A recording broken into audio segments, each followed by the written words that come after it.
Assalamu alaikum. Welcome to ATN Bangla. This is Wahiba Rahman with the news. First, the UP headlines. Conducting trial in jail code in absence of Khaleda Zia is contrary to fair justice and fundamental rights, says Mirza Fakhrul. Digital Security Act would not be any obstacle of journalism and expressing independent opinion, affirms Ubaidul Qadir.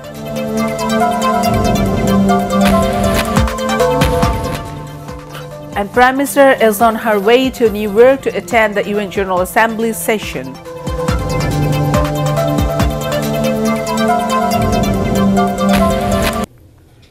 Now on to the details. BNP Secretary General Mr. Fakhrul has claimed that conducting trial in jail code in absence of Begum Khaleda Zia is contrary to fair justice and fundamental rights. Addressing the press at BNP Chairperson's Gulsan office, he alleged that the government is pushing the next national election to uncertainty in its bid to throttle opposition voice through prosecution and persecution. He described the new Digital Security Act as a new strategy to control the mass media and freedom of speech. Supporting the statement of former Chief Justice S.K. Sinha, he said the government has snatched away the independence of the legislative and judiciary.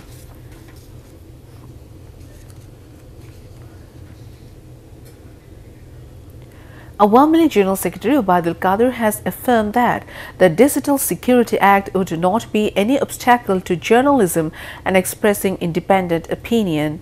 Talking to newsmen after inspecting BRTA project works at Bhogra bypass area in Ghazipur, he said the act has been formulated with the aim of restraining digital crime and there is no reason to be panicked about it.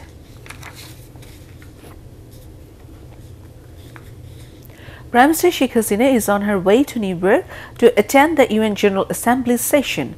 The Prime Minister will make one day's stopover in London on her way to USA. Sheikh Hasina would address the 73rd UN General Assembly session in Bangla on the 27th of September. In her speech, the Prime Minister would demand a strong stance by the UN in quest of a peaceful resolution of the Rohingya crisis. Besides, Sheikh Hasina is due to hold talks with world leaders including US President Donald Trump and Canadian Prime Minister Justin Trudeau on the sidelines of the session.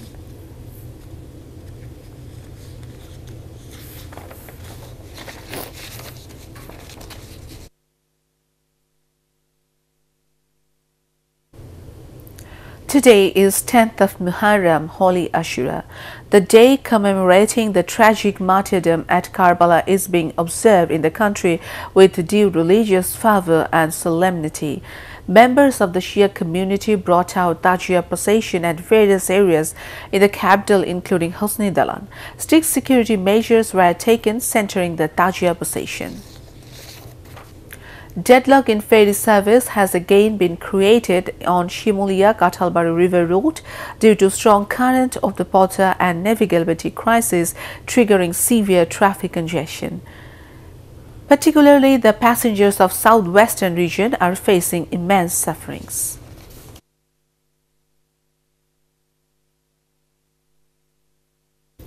Commerce Minister Tufail Ahmed has established a Liberation War Museum at his birthplace Bhola to propagate the real history of the Liberation War among the new generation. Recently, a delegation comprising ministers, MPs, poets, writers and senior journalists visited the museum within Fatima Khanum complex set up after his mother's name. Briefing the delegation, eminent politician and close associate of Bangabandhu, Tufail Ahmed said anyone who come here would be able to know how Bangladesh was liberated under the leadership of Bangabandhu and how the dream of building a hunger and poverty-free Bangladesh is being implemented under the leadership of Prime Minister Sheikh Hasina. Now, sports, and Bangladesh is taking on India in the first Super 4 match of Asia Cup cricket in Dubai. Winning the toss, India sent Bangladesh to bat. The Tigers were 46 for 3 when reports last came in.